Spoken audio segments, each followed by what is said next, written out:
ഇന്നത്തെ യാത്ര മൂകാംബികയിലേക്കാണ്. രാത്രി 8 മണിയോടെ തൃശ്ശൂരിൽ നിന്നും പൂർണ്ണ എക്സ്പ്രസിൽ ഞങ്ങൾ ബൈന്ദൂരിലേക്ക് യാത്ര തിരിച്ചു. രാവിലെ 5 മണിയോടെ ബൈന്ദൂർ സ്റ്റേഷനിൽ ഞങ്ങൾ എത്തിച്ചേർന്നു. അവിടെ നിന്ന് ഒരു ടാക്സി എടുത്ത് കൊല്ലൂരിലേക്ക് യാത്ര തിരിച്ചു. 1000 രൂപയാണ് ടാക്സിക്ക് വേണ്ടി ചിലവായത്. ക്ഷേത്രത്തിന് ഏകദേശം 800 മീറ്റർ അകലെയായാണ് ഞങ്ങൾ താമസിച്ച ഈ കോട്ടേജ്. ഈ കോട്ടേജിന്റെ വിവരങ്ങൾ മറ്റൊരു വീഡിയോയിൽ ഞാൻ പറയാം. രാവിലെ 7:30 ഞങ്ങൾ ക്ഷേത്രത്തിലേക്ക് യാത്ര തിരിച്ചു. നല്ല വിശപ്പുള്ളതിനാൽ ക്ഷേത്രത്തിനടുത്തുള്ള ശ്രീ ഗണേഷ് ഗ്രാൻഡിൽ നിന്ന് നല്ലൊരു മസാല ദോശ ഞാൻ കഴിച്ചു. കർണാടകയിലെ ദോശ എനിക്കെന്നും പ്രിയപ്പെട്ടതാണ്. ആദ്യം തന്നെ സൗവർണിക തീരത്തേക്കാണ് ഞങ്ങൾ പോയത്. അവിടെ കുറച്ചു സമയം ചിലവഴിച്ച് ക്ഷേത്രത്തിലേക്ക് ഞങ്ങൾ നടന്നു.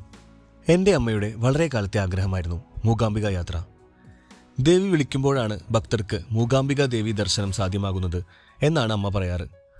അമ്മ വളരെ സന്തോഷത്തിലായിരുന്നു. 108 ശക്തിപീഠങ്ങളിൽ ഒന്നാണ് ശ്രീ മൂകാംബിക ക്ഷേത്രം. മഹാകാളി, മഹാലക്ഷ്മി, മഹാസരസ്വതി എന്നീ 3 രൂപങ്ങളിലാണ് ദേവിയെ ആരാധിക്കുന്നത്. വളരെ ഭക്തിയും സമാധാനവും നിറഞ്ഞ ഒരു അന്തരീക്ഷമാണ് ഇവിടെ ഉടനീളം. അമ്മയുടെ ആഗ്രഹം പോലെ തന്നെ 3 തവണ ഞങ്ങൾ ക്ഷേത്ര ദർശനം നടത്തി. ക്ഷേത്രത്തിന്റെ ഐതിഹ്യം മറ്റൊരു വീഡിയോയിൽ ഞാൻ പറയാം. യാത്രകൾ തുടരും.